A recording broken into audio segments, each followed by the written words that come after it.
हाय बच्चों। तो बच्चे आज से अपन डिफरेंशिएशन स्टार्ट करेंगे। अभी तक हमने ट्रिग्नोमेट्री का जो बेसिक कॉन्सेप्ट था वो हमने ख़त्म कर लिया। होपफुली आपने उसको रिवाइज भी कर लिया होगा। डिफरेंशिएशन में यहाँ से लगभग लगभग 2 या 3 लेक्चर लगेंगे। उसके बाद 1 या 2 लेक्चर मैक्सिमम मिनिमम है, एंड देन 2 लेक्चर इंटीग्रेशन में। ठीक है, उसके बाद फिर हम वेक्टर स्टार्ट करेंगे। वेक्टर के बाद फिर हम जो हमारा कोर मैकेनिक्स है वो स्टार्ट करेंगे, राइट। तो डिफरेंशिएशन समझने से पहले एक छोटा सा कॉन्सेप्ट है स्ट्रेट लाइन में, उसको एक बार रिवाइज कर लेते हैं। स्ट्रेट लाइन में आपने पढ़ा होगा slope of a straight line. तो सबसे पहले तो हम एक स्ट्रेट लाइन ही ड्रॉ कर लेते हैं कि आखिर एक स्ट्रेट लाइन में क्या क्या चीजें हैं जो हमें जानने चाहिए, राइट। तो एक स्ट्रेट लाइन में ले लेता हूँ बच्चा, मान लेता हूँ कि ये एक स्ट्रेट लाइन है और हमें पता है कि एक स्ट्रेट लाइन में एक छोटा सा टर्म होता है जिसको आप एंगल ऑफ इंक्लिनेशन बोलते हो। क्या बोलते हो? Angle of inclination. ठीक है, अब इस एंगल ऑफ इंक्लिनेशन का मेजरमेंट मैंने आपको बेसिक ट्रिग्नोमेट्री में बताया था, बट फिर भी एक बार फिर से बता देता हूं कि ये जो थीटा है, थीटा को बेसिकली मेजर किया जाता है from the positive direction of x axis. From the positive direction of x axis, यानी कि पॉजिटिव एक्स एक्सिस से एंटी क्लॉकवाइज डायरेक्शन में इस थीटा को पॉजिटिव बोला जाता है, राइट। और अगर मैं यहाँ पे इस लाइन के स्लोप की बात करूं, अगर मैं यहाँ पे इस लाइन के स्लोप की बात करूं, let me change the slope of this line, straight line, जिसको जनरली हम m से डिनोट करते हैं, उसको मैथमेटिक्स में बेटा tan थीटा से डिफाइन किया जाता है कि किसी भी स्ट्रेट लाइन का जो स्लोप होता है वो होता है टेंजेंट ऑफ थीटा, यानी कि tangent of angle of inclination. तो इसको सिंपली बोला जा सकता है कि slope is equal to tangent of angle of inclination, tangent of angle of inclination. So this is basically the slope of a straight line. ठीक है, तो ये आपको पता होना चाहिए। अब अगला सवाल ये आता है कि किसी भी स्ट्रेट लाइन का स्लोप हम किस किस तरीके से निकाल सकते हैं। तो देखो, एक तो ये है कि अगर आपको यहां पे दे रखा है डायरेक्टली कि ये, अगर ये थीटा आपको पता है तो आप यहां से स्ट्रेट लाइन का स्लोप डायरेक्टली निकाल सकते हैं। दूसरा जो हमें आगे यूज करना पड़ेगा वो है कि मान लेता हूं कि इसी स्ट्रेट लाइन के ऊपर 2 पॉइंट आपको दे रखा है। एक पॉइंट मान लीजिए यहां पे है और एक पॉइंट यहां पे है। ये 2 स्ट्रेट लाइन आपको दे रखा है यहां पे, राइट। सॉरी, 2 पॉइंट दे रखा है इस स्ट्रेट लाइन के ऊपर। अब इन दोनों पॉइंट से मैंने क्या करा कि परपेंडिकुलर ड्रॉप कर लिया, किसके ऊपर? एक्स एक्सिस और वाई एक्सिस के ऊपर। क्यों कर लिया अभी आपको मैं समझाता हूं। क्योंकि मेरा मेन एजेंडा क्या है? मेरा मेन एजेंडा है कि मैं इस एंगल थीटा को निकाल पाऊं। अगर मैं इस एंगल थीटा को निकाल लूंगा तो मैं tan थीटा तो निकाल ही लूंगा। तो मेरा मेन टारगेट क्या है कि मैं इस एंगल थीटा को निकाल पाऊं। अब इस थीटा को निकालने के लिए अब ये जो पॉइंट आपको ए और बी दे रखा था, इन दोनों पॉइंट का नाम भी मैं दे देता हूं, point A and point B. Point A का कोऑर्डिनेट में लिख देता हूं x1, y1, और पॉइंट बी का कोऑर्डिनेट में मान लेता हूं x2, y2। ठीक है, ये आपको पॉइंट्स दे रखा है। अब इन दोनों पॉइंट के हेल्प से ध्यान से समझना, क्या मैं इस एंगल थीटा को निकाल सकता हूं? देखो मैंने क्या करा, इस लाइन को एक्सटेंड करा बेटा। अब जब मैं इस लाइन को एक्सटेंड करूंगा तो क्या मैं कह सकता हूं कि ये जो स्ट्रेट लाइन है, ये स्ट्रेट लाइन बेसिकली जितना एंगल पॉजिटिव एक्स एक्सिस के साथ बना रहा है, क्या उतना ही एंगल यहां पे ये लाइन ए बी पोर्शन के साथ बना रहा होगा? तो क्या ये एंगल भी आपका थीटा ही होगा? अब मैं मान लेता हूं कि इस पॉइंट का नाम दे दो पॉइंट सी। ठीक है, अब अगर मुझे यहां पे किसी तरीके से AC लेंथ और BC लेंथ पता चल जाए तो मैं tan थीटा निकाल सकता हूं। तो क्या मैं AC लेंथ निकाल सकता हूं? देखो ध्यान से कि A का मुझे यहां पे कोऑर्डिनेट पता है, B का कोऑर्डिनेट पता है। तो अगर A पॉइंट से आप परपेंडिकुलर ड्रॉप करोगे x एक्सिस पे तो ये क्या हो जाएगा? x1, y एक्सिस पे y1। सिमिलरली अगर B पॉइंट से अगर परपेंडिकुलर ड्रॉप करोगे तो ये क्या हो जाएगा? x2, और y एक्सिस पे y2। हाँ या नहीं? बोलिए, x और y एक्सिस पे हमने परपेंडिकुलर ड्रॉप किया तो क्या हमें इस तरीके से क्या मैं ये कह सकता हूं कि ये जो लेंथ है, ये जो गैप है बिटवीन x1 एंड x2, क्या x2 माइनस x1 हो जाएगा? सिमिलरली क्या मैं y2 माइनस y1 के बीच का जो गैप है इसको मैं कह सकता हूं कि ये y2 माइनस y1 है? अगर मैं ये गैप निकाल पा रहा हूं तो ये जो x2 माइनस x1 है यही तो आपका AC लेंथ है, और जो y2 माइनस y1 है यही तो आपका BC लेंथ है। और आपको tan थीटा चाहिए था। tan थीटा क्या है? यही तो है tan theta, BC upon AC, BC upon AC। अगर मैं tan थीटा निकाल पा रहा हूं तो मेरा काम तो बन जाएगा जी, क्योंकि हमें चाहिए था स्लोप, और स्लोप के लिए चाहिए थीटा, और थीटा से डायरेक्टली हम tan थीटा निकाल सकते हैं। तो आगे देखा जाए कि क्या मैं यहां पे tan थीटा लिख सकता हूं। देखो ध्यान से, यहां पे tan theta is equal to BC upon AC। तो BC तो हमने जो निकाला बच्चा वो क्या है? y2 माइनस y1, और AC क्या है? x2 minus x1। अब अगर आप ध्यान से देखो तो जो न्यूमरेटर में लिखा हुआ है वो लिखा हुआ है चेंज इन y, A से B तक जाने में जो y में चेंज आया है, यानी कि चेंज को हम डेल्टा से रिप्रेजेंट कर रहे हैं, डेल्टा y अपॉन नीचे क्या है? चेंज इन x, यानी कि डेल्टा x। तो क्या अगर हमें किसी भी स्ट्रेट लाइन के ऊपर अगर मुझे 2 पॉइंट पता है तो क्या मैं उस लाइन का स्लोप निकाल सकता हूं? बिल्कुल निकाल सकता हूं। ये रहा आपका फॉर्मूला, है ना? So this is how you can find out the slope of a straight line when there are 2 point given on the straight line, right? अगर उस लाइन के ऊपर 2 पॉइंट दे रखा है तो आप उस स्ट्रेट लाइन का स्लोप निकाल सकते हो इजीली, क्योंकि मेन टारगेट तो हमें स्लोप निकालना है। अब यहां पे ध्यान से देखो कि y2, y1, x2, x1 के बीच में गैप ठीक ठाक है। तो जनरली हम इस तरह के चेंजेस को यहां पे हमने डेल्टा से डिनोट करा है। कैसे डिनोट करा है? डेल्टा से डिनोट करा है। बट जरूरी नहीं है कि ये गैप हमेशा ज्यादा ही हो। फॉर एग्जाम्पल मान लो कि ये गैप बहुत कम हो। चलो फिर से ड्रॉ करते हैं स्ट्रेट लाइन को।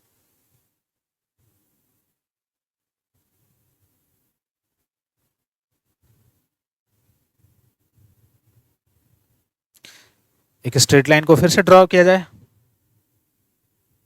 हमने एक स्ट्रेट लाइन यहां पे ड्रॉ कर लिया। अब इस स्ट्रेट लाइन को हमने मान लिया जी कि ये थीटा है, बट समझने के लिए बस आपको ये दिखाई दे इसलिए मैं ये पॉइंट दूर दूर बना रहा हूं। एक्चुअली मैं ये पॉइंट बहुत पास पास मान लेता हूं, या चलो मैं दिखा भी देता हूं पास पास। Let's say this point is this, say this point is A and this point is B। But ये पॉइंट इतना पास पास है कि अगर A का x कोऑर्डिनेट x है तो जो B का x कोऑर्डिनेट है वो बहुत ही छोटा है। x में बहुत ही छोटा सा एडिशन करेंगे, x में बहुत ही छोटा सा एडिशन करेंगे। अब एडिशन मतलब हम डेल्टा x, मतलब x में थोड़ा सा चेंज करते तो डेल्टा सा आता, मतलब बड़ा सा चेंज करते। कुल मिलाकर के अगर कंसिडरेबल चेंज होता तो आप डेल्टा x लिखते। बट मैंने बोला है कि आप बहुत ही छोटा सा चेंज कर रहे हो, तो उस छोटे से चेंज को, जिसको हम इनफाइनेटेसिमल चेंज कह रहे हैं, उस चेंज को आप dx से रिप्रेजेंट करोगे। किससे रिप्रेजेंट करोगे? dx, यानी कि जो डेल्टा है वो d से रिप्लेस हो गया। जनरली जो d है बेटा वो इनफाइनेटेसिमल चेंज यानी कि वेरी वेरी स्मॉल चेंज को डिनोट करता है। तो x प्लस dx हो जाता है। ये क्या हो जाता? x प्लस dx हो जाता। सिमिलरली अगर मैं a और b के y कोऑर्डिनेट को देखता तो यहां पे भी कहानी कुछ ऐसा ही होता। ठीक है, कि अगर ये y होता तो क्या ये y प्लस dy हो जाता बेटा? y में छोटा सा चेंज। जिस तरीके से हमने पिछले केस में इस लाइन को, इस स्ट्रेट लाइन को हमने एक्सटेंड करके यहां तक मिलाया और उसके बाद फिर इस पॉइंट का नाम C दिया था। अगेन क्या मैं कह सकता हूं कि ये जो थीटा है यहाँ पे, जो straight line positive x axis के साथ बना रहा है, क्या वही एंगल ये AB लाइन सेगमेंट आपका AC लाइन के साथ बना रहा होगा? अगर ये नहीं दिख रहा है मैं थोड़ा सा बड़ा करके इसको लिख देता हूं, ठीक है, क्लियर, डन। अब फिर से मेरा टारगेट क्या है, क्या मैं यहां पे फिर से एसी लेंथ निकाल सकता हूं? बिल्कुल निकाल सकता हूं। अगर मैं एसी लेंथ निकालूंगा तो क्या मैं एसी लेंथ को ये लिख सकता हूं जी कि एसी लेंथ जो है वो dx के बराबर हो गया। सिमिलरली जो आपका बीसी लेंथ है वो आपका dy के बराबर हो गया, यानी कि ये dy के बराबर हो गया। क्या मैं यहां पे भी tan थीटा लिख सकता हूं? बिल्कुल लिख सकता हूं जी। tan थीटा जिसको कि आपने m से डिनोट किया था, तो क्या मैं यहां पे tan थीटा लिख सकता हूं BC अपॉन AC, और ये BC अपॉन AC जो बन रहा है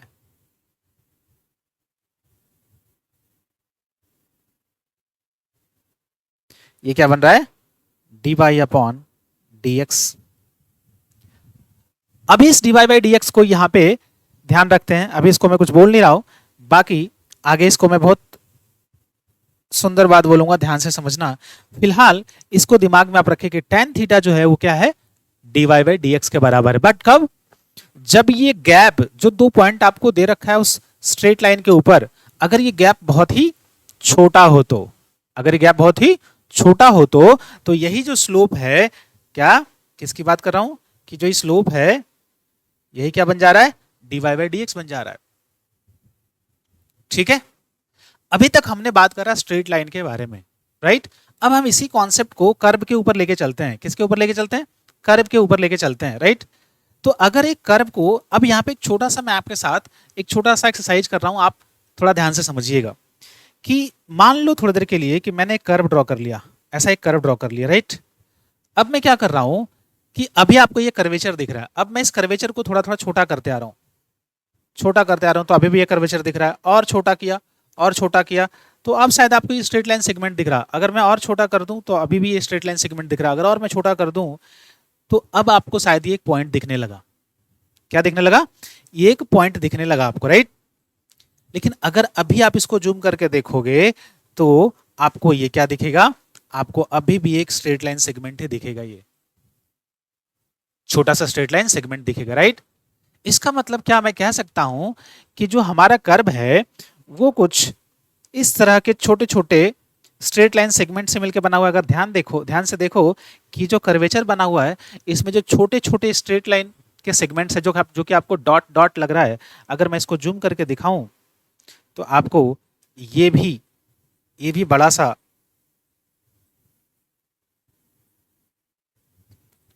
अगर करके दिखाऊं तो इसमें भी आपको छोटे छोटे स्ट्रेट लाइन सेगमेंट ही दिखेगा, ठीक है। समझ आ रही बात है।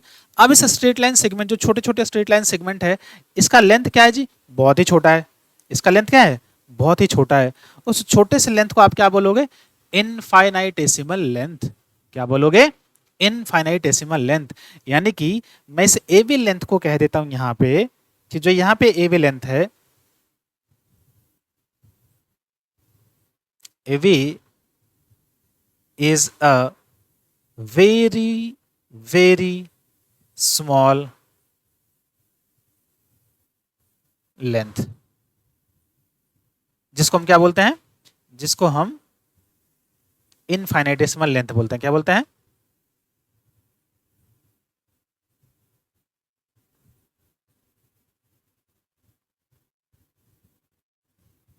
बहुत ही छोटा सा लेंथ, राइट। इसको बहुत ही छोटा सा लेंथ बोलते हैं, राइट। अब ध्यान से समझना कि अभी जो मैंने कर्व ड्रॉ किया था, अगेन मैं एक कर्व ड्रॉ कर लेता हूं आपके सामने और इस कर्व को थोड़ा सा समझने की कोशिश करेंगे, ठीक है। एक कर्व मैंने यहां पे ड्रॉ कर लिया। अब इस कर्व के ऊपर बेटा मैं एक कॉर्ड ड्रॉ कर लेता हूं, मैंने कॉर्ड भी ड्रॉ कर लिया, ठीक है। समझे बात को। अब ध्यान से समझो, इस कॉर्ड का जो एंड पॉइंट है उसका नाम मैं देता हूं point A and point B. अब अगर आप समझो ध्यान से तो मैं मान लो यहां पे क्या कर रहा हूं कि जो बी पॉइंट है उसको धीरे धीरे करके मैं ए की तरफ लेके आ रहा हूं। किसकी तरफ लेके आ रहा हूं, ए की तरफ लेके आ रहा हूं। जब ए की तरफ लेके आऊंगा और इसको ए के इतना पास लेके आ जाऊंगा, इतना पास लेके आ जाऊंगा, इतना पास लेके आ जाऊंगा कि अब आप ए और बी में डिफरेंशिएट करना भूल जाओगे, मतलब कि ए और बी को आप अब डिफरेंशिएट नहीं कर पा रहे हो। तो क्या मैं मान सकता हूं कि यहां पे अगर ये जो छोटा सा यहां पे लेंथ बनता है यहां पे एकदम से छोटू सा, क्या वो एक स्ट्रेट लाइन सेगमेंट होता? बताओ। और अगर उस स्ट्रेट लाइन सेगमेंट को मैं एक्सटेंड कर देता तो क्या वही टेंजेंट बन जाता ऐसा कुछ पॉइंट ए पे?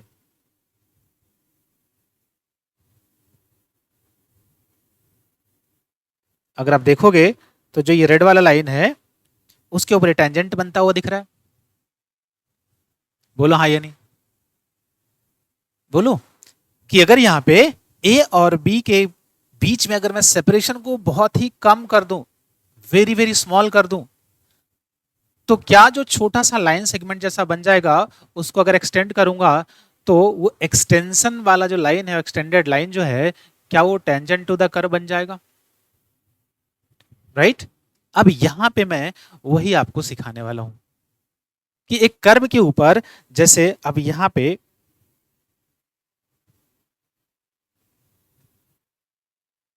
यही बात होता कि ये पॉइंट मैं अब समझने के लिए इन दो पॉइंट को दूर दूर ले रहा हूं, राइट? कि अगर ये पॉइंट एकदम से पास पास होता, यहां पे मान लो एक पॉइंट यहां पे है, एक पॉइंट यहां पे है और एक पॉइंट यहां पे है, ए एंड बी। ठीक है, ए एंड बी। अभी तो आपको शायद ये स्ट्रेट लाइन जैसा दिख रहा हो, मतलब हॉरिजॉन्टल लाइन जैसा दिख रहा हो, तो क्या मैं कह सकता हूं कि ए के कोरिस्पॉन्डिंग और बी के कोरिस्पॉन्डिंग जो एक्स कोऑर्डिनेट है, अगर ये एक्स है तो ये एक्स प्लस डी एक्स हो जाएगा। सिमिलरली जो ए और बी के कोरिस्पॉन्डिंग जो वाई कोऑर्डिनेट है,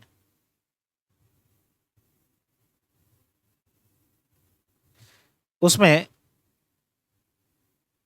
y प्लस डी वाई हो जाएगा। अगर ये y है तो ये y प्लस डी वाई हो जाएगा। बोलो हाँ या नहीं? सिंपल सी बात है। अगर ये उल्टा हो गया तो मैं इसको उल्टा लिख देता हूं, ले लो।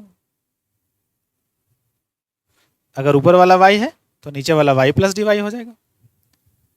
डी सिर्फ और सिर्फ किसको इंडिकेट कर रहा है? डी सिर्फ और सिर्फ छोटे से चेंज को इंडिकेट कर रहा है। मैं इस पूरे कर्व को थोड़ा सा राइट की तरफ से, लेफ्ट की तरफ ज्यादा हो गया इसलिए इसको राइट की तरफ शिफ्ट कर लेता हूं ताकि मैं यहाँ पे कोऑर्डिनेट अच्छे से दिखा पाऊं। If this is y then this will be y plus d y. बोलो। अब ये तो स्ट्रेट लाइन था तो इसको मैं एक्सटेंड कर देता हूं, नहीं तो बाद में शायद तुम कंफ्यूज हो जाओ, ताकि कोई कंफ्यूजन ना रह जाए, समथिंग लाइक दिस। तो क्या अगर मुझे इस टेंजेंट का स्लोप लिखना हो तो क्या उस टेंजेंट का स्लोप मैं लिख सकता हूं dy बाई डी एक्स, जो कि अभी अभी आपने यहां पे देखा था tan theta slope of straight line, and जो कि क्या निकल के आया था? ये निकल के आया था आपका dy बाई डी एक्स। तो क्या यहां पे भी मैं लिख सकता हूं कि slope of this tangent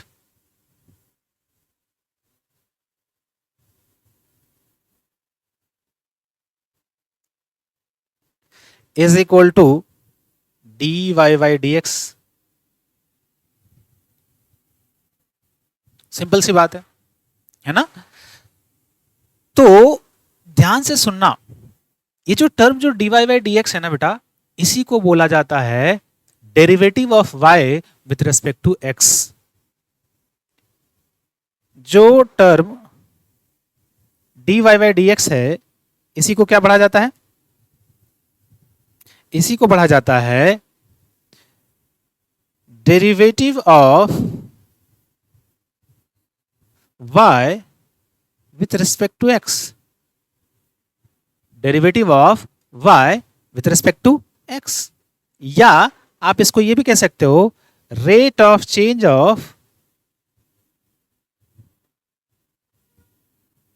y with respect to x, या नॉर्मली इसको हम डिफरेंशिएशन ऑफ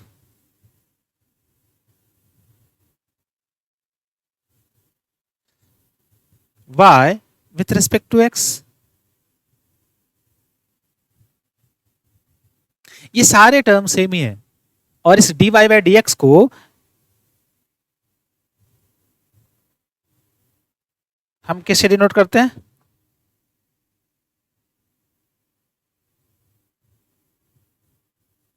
इस dy बाई डी एक्स को हम y डैश से रिप्रेजेंट करते हैं। किससे रिप्रेजेंट करते हैं? y डैश से रिप्रेजेंट करते हैं। कई बार y बार से भी रिप्रेजेंट कर देते हैं। ठीक है, ये नोटेशंस हैं, नोटेशन को लेकर के कंफ्यूजन नहीं होना चाहिए आपको। अब मैं आपको बता दूं थोड़ा सा, एक मैथमेटिकल छोटा सा टर्म है, वैसे आपको ये बहुत ज्यादा जरूरत नहीं जानने की, बट फिर भी बता देता हूं जानकारी के लिए, कि अगर आप ध्यान से देखो तो यहाँ पे मैंने लिखा है डेरिवेटिव और ये लिखा है डिफरेंशिएशन। नॉर्मली ये दोनों टर्म हम सेम ही यूज करते हुए देखते हैं, बट ये दोनों टर्म में एक स्लाइट डिफरेंस है। डिफरेंशिएशन एक्चुअली में प्रोसेस है ये dy बाई डी एक्स निकालने का, और डेरिवेटिव जो है वो रिजल्ट होता है।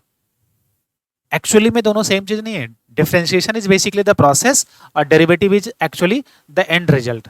ठीक है, ये ध्यान रहे आपको कि जो डेरिवेटिव है वो क्या है? एंड रिजल्ट, और डिफरेंशिएशन क्या है? वो है प्रोसेस। ठीक है, ये ध्यान रहे। बट नॉर्मली हम कई बार बोलते हैं कि find the differentiation, find the differentiation, actually में फाइंड द डेरिवेटिव होता है। तो लूज लैंग्वेज में हम डिफरेंशिएशन और डेरिवेटिव को एक दूसरे के सिनोनिम के तौर पे यूज करेंगे, तो परेशान नहीं होना है। ठीक है, तो ये जो dy बाई डी एक्स है इसी को हम बोलते हैं डिफरेंशिएशन। और मैंने अभी तक लगभग 15-20 मिनट हो रहे हैं, अभी तक जो हमने समझा एक्चुअली में डिफरेंशिएशन का मीनिंग समझा है ना, कि what do you mean by differentiation. तो क्या मैं कह सकता हूं कि डेरिवेटिव और differentiation is actually the slope of straight line, slope of tangent to the curve. तो क्या मैं कह सकता हूं यहां पे कि जो मीनिंग ऑफ डेरिवेटिव है बचा, या डिफरेंशिएशन भी लिख देता हूं, मैं अभी अभी बोला था कि ये दोनों टर्म स्लाइटली डिफरेंट है, बट फिर भी हम एक दूसरे के सिनोनिम के तौर पे यूज करते हैं। क्या मैं कह सकता हूं, इसको कई बार ज्योमेट्रिकल मीनिंग भी कहते हैं। क्या कहते हैं? Geometrical meaning. क्या है ज्योमेट्रिकल मीनिंग डिफरेंशिएशन का जी? डिफरेंशिएशन का जो ज्योमेट्रिकल मीनिंग है वो है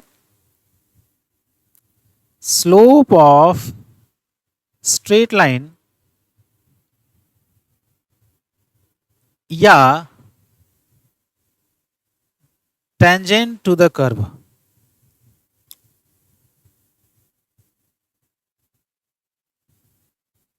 अगर मैं इसको स्ट्रेट लाइन को यहां से हटा दूं तो सिंपली आप कह दो कि डिफरेंशिएशन का मतलब होता है slope of tangent to the given curve. इसका मतलब ये हुआ कि let's say y is equal to f of x एक फंक्शन है। मैं आगे थोड़ा सा आपको फंक्शन के बारे में जो बेसिक टर्म्स है वो भी बता दूंगा, उसके लिए परेशान नहीं होना आपको। कि मान लेता हूं कि थोड़ी देर के लिए y is equal to f of x एक फंक्शन है, तो अगर आप इसको डिफरेंशिएट करोगे y डैश यानी कि dy बाई डी एक्स यानी कि D F of x upon D x, ये क्या देगा? Slope of tangent. क्या देगा ये? Slope of tangent. तो ये तो था मीनिंग ऑफ डिफरेंशिएशन या डेरिवेटिव, राइट। अब हमारा जो अगला टास्क होता है कि अगर कोई फंक्शन हमें दे रखा है तो उस फंक्शन का हम डेरिवेटिव कैसे निकालेंगे, उस फंक्शन का हम डेरिवेटिव कैसे निकालेंगे, अगला टास्क हमारा तो ये होगा, राइट। उसके लिए कुछ बेसिक फॉर्मूले हैं, बेसिक कॉन्सेप्ट्स हैं, 8-9 फॉर्मूले हैं, और इस फॉर्मूले को आपको लर्न करना है। बट इसका मतलब ये नहीं कि आपको घर पे बैठकर रटना है। आप देखोगे कि जैसे क्लास में अभी पढ़ेंगे तो क्लास में आपको याद हो जाएगा, उसके लिए आपको अलग से मेहनत करना नहीं पड़ेगा। उसके लिए मैं सफिशिएंट अमाउंट में आपको यहाँ पे प्रैक्टिस भी करवा दूंगा, ठीक है, राइट। तो स्टार्ट करते हैं कि जो फॉर्मूला है डिफरेंशिएशन के लिए वो भी देख लेते हैं एक एक करके, या रूल्स फॉर डेरिवेटिव, है ना। Rules of differentiation.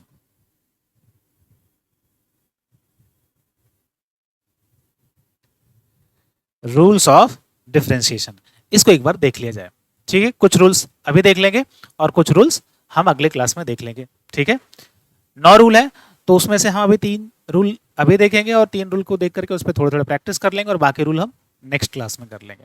राइट, तो जो सबसे पहला रूल है बच्चा, वो बहुत ही इजी है। सबसे पहला रूल है कि डेरिवेटिव ऑफ अ कांस्टेंट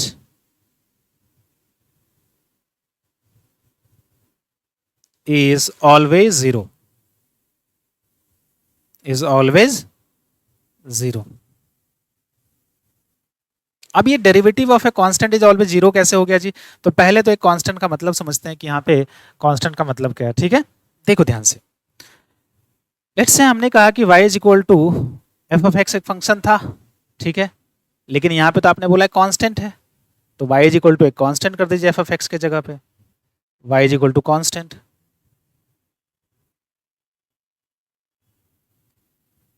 अब y is equal to constant, for example y is equal to 2,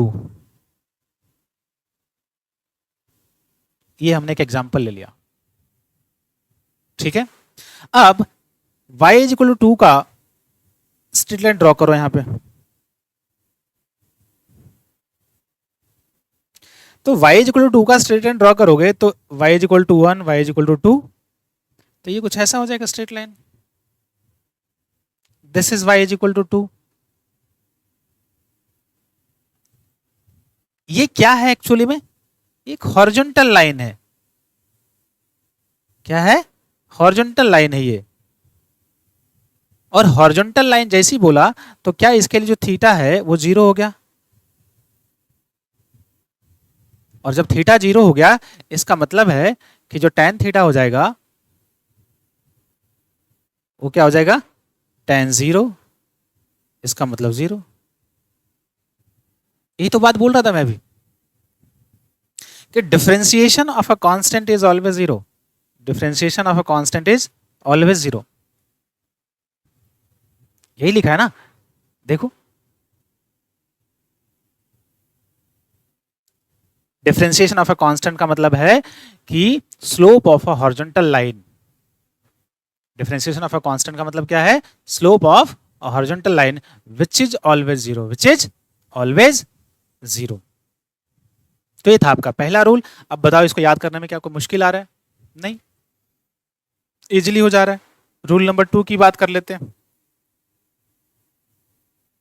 rule number 2 की बात कर लेते हैं जी। रूल नंबर 2 का नाम है बच्चा पावर रूल। क्या नाम है? Power rule. अब इसको आपको लर्न कर लेना है। ठीक है, कैसे? यहीं पे मैं समझाता हूं। लेट्स से कि y इज इक्वल टू, आपको एक फंक्शन दे रखा है, power function which is x पे power n, where x and y are variable, x and y are variables and n जो है वो क्या है? कांस्टेंट। ठीक है, तो अगर मुझे इसका डिफरेंशिएशन निकालना हो, यानी कि मुझे y dash which is dy by dx, अगर मुझे इसका डिफरेंशिएशन निकालना हो तो ये रूल कहता है कि y dash is equal to, जो यहां पे पावर में दे रखा है उस पावर को आप कोएफिशिएंट में ले आइए, पहले n लिख दीजिए, उसके बाद जो बेस था, बेस यानी कि जो x था, x को एज इट इज लिख दीजिए, और फिर जो पावर था उसको एक माइनस कर दीजिए, पावर को 1 से डिक्रीज कर दीजिए। सो this is basically the power rule. अब मैं आपको यहां पे एग्जाम्पल से भी समझा देता हूं। ठीक है, एग्जाम्पल, मान लो कि हमने कहा y is equal to x पे पावर 6 दे रखा है, x पे पावर क्या दे रखा है? 6 दे रखा है, हमें y डैश निकालना है। तो पावर रूल क्या कहता है जी कि जो 6 है आगे लेके आ जाओ, तो 6 को आगे लेके आ गए हम, फिर x को एज इट इज रख दिए जी, उसके बाद जो पावर है पावर को हमने 1 से 1 से डिक्रीज कर दिया, यानी कि 6 माइनस 1 कर दिया। तो क्या बन जाएगा ये बन जाएगा y dash it is equal to 6 into x पे पावर 5, 6 इंटू एक्स पे पावर 5, ये बन गया। आप कहें तो एक और ले लेते हैं, बहुत सिंपल है। वैसे आप कितने भी लेंगे बात तो वही है। Let's say y is equal to x पे पावर 7 ले लो। तो अगर y is equal to x पे पावर 7 लिया तो y डैश क्या हो जाएगा, 7 आगे आ गया, उसके बाद x एज इट इज 7 पे मतलब x पे पावर 7 माइनस 1, इसका मतलब y dash it is equal to 7 into x पे पावर 6। सो इस तरीके से हमने पावर रूल अप्लाई किया और हमने इन सारे फंक्शंस के डेरिवेटिव फाइंड आउट कर लिया। ठीक है, अब मैं आपको थोड़ा सा इसको रिलेट करता हूं, जो मैंने आपको अभी इसका फिजिकल या ज्योमेट्रिकल इंटरप्रिटेशन बताया था उसका मतलब भी थोड़ा सा समझ लीजिए। उसका मतलब ये है कि अगर आपसे बोलता कि find the slope of the curve at x is equal to 4, at x is equal to 4, तो आप क्या करते, यहां पे जो आपने ये डेरिवेटिव निकाला है ना, इस डेरिवेटिव में आप ये जो डेरिवेटिव आपने निकाला ना, इस डेरिवेटिव में आप एक्चुअली में क्या करते, आप x इज इक्वल टू 4 रख देते। चाहे अगर इसका पूछता तो इसमें रख देते x इज इक्वल टू 4, या x इज इक्वल टू 2, जो जिस भी पॉइंट पे आपसे पूछा जाता स्लोप, उस पॉइंट का कोऑर्डिनेट आप इसमें ला करके रख देते। ठीक है, आज का एक आखिरी रूल पढ़ लेते हैं, रूल नंबर 3, जिसको हम बोलते हैं constant multiplier rule. Constant multiplier rule.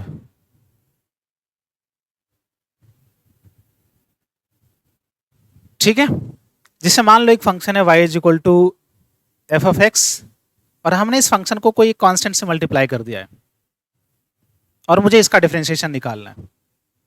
तो y डैश निकालते टाइम जैसे आप लिखते हो ना d अपॉन डी एक्स, यहां पे कांस्टेंट आप लिखते c into F of x. तो ये रूल कहता है कि जब आप इसका डेरिवेटिव निकाल रहे हो तो जो कांस्टेंट है वो कांस्टेंट डिफरेंशिएशन या डेरिवेटिव से बाहर आ जाता है।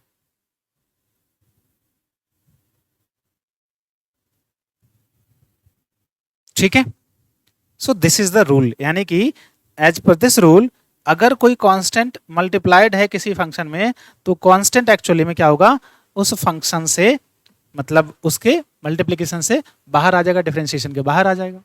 एग्जाम्पल से समझ लेते हैं, थोड़ा सा ज्यादा असर अच्छा रहेगा।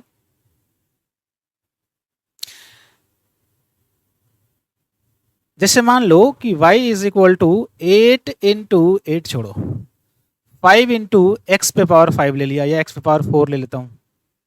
अब मुझे इसका डिफरेंशिएशन करना है, y डैश निकालना है, तो y डैश में क्या हो जाएगा, 5 तो देखो बाहर आ गया जी, 5 तो डिफरेंशिएशन से बाहर आ गया, तो इसको कैसे लिख देता हूं, 5 इंटू डी एक्स पे पावर 4 अपॉन डी एक्स। तो यानी कि क्या आ जाएगा ये 5 इंटू 4 इंटू एक्स पे पावर 4 माइनस 1, यानी कि 20 इंटू एक्स पे power 3। So this is the differentiation of 5 into x पे पावर 4। ठीक है, सिंपल सी बात है। तो इस तरीके से हमने आज 3 रूल कंप्लीट कर लिया। जो बचे हुए इसके 6 रूल्स हैं उसको हम अगले क्लास में कंप्लीट करेंगे, उसमें भी लगभग आधा घंटा लगेगा। ठीक है, तब तक आप इसको एक बार अच्छे से रिवाइज करके आइएगा। मिलते हैं अगले क्लास में, थैंक यू।